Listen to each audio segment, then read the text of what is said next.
গরিবস এর লিলি ফুল নিয়ে হাজির হয়ে গেলাম।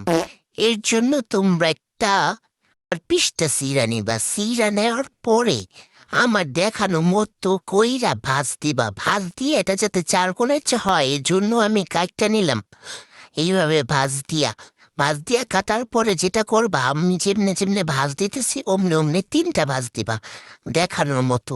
ওই যে ভিডিওতে দেখতে পারতাস না, সেরকম ভাবে 3টা ভাজ দিবা। ভাজ দেওয়ার পর যেটা করবা সেটা হচ্ছে কলম দিয়ে একটু পাতা শেভ করে দিয়ে দেবা। তারপরে কেচি দিয়ে ক্যাচ করে কেটে দেবা। দেখো কি সুন্দর হয়ে গেছে। তারপর এখান থেকে আমি একটা পাতা নিয়ে নিচ্ছি।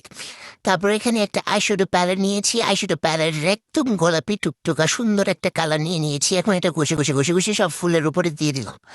এখন ফুলের উপরে করলাম একটা রং পেন্সিল খুঁজে মুজে বের করে ওই রং পেন্সিলটাকে ঘষা মাজা করে আমি সুন্দর করে একটু আট করে নিলাম। ভালোই হয়েছে দেখতে রংটা, যাই হোক। তারপরে হচ্ছে এটা আমি আঠা দিয়ে লাগাই দিলাম। তারপর আমি খুঁজে মুজে একটা চিকেন বলে লাঠি পাইছি। এখন এই লাঠির মধ্যে কাগজগুলো যে একটু কুচি করে কেটে তারপরে এরকম করে ঘুরে লাগিয়ে দিচ্ছি বীজের মতো করে। তারপরে যেটা করছি সেটা হচ্ছে হলুদ রংটা হচ্ছে আমার এটা ফুড কালার, সবুজ রংটা আমার ফুড কালার, আর হচ্ছে গিয়ে লাল রংটা একটু মাথার মধ্যে দিয়েছি। তারপরে সব মিলিয়ে করে একটা কালার বানিয়ে আর কি এটার মধ্যে দিয়েছি, আঙুলের মধ্যে লাগাই দিয়ে।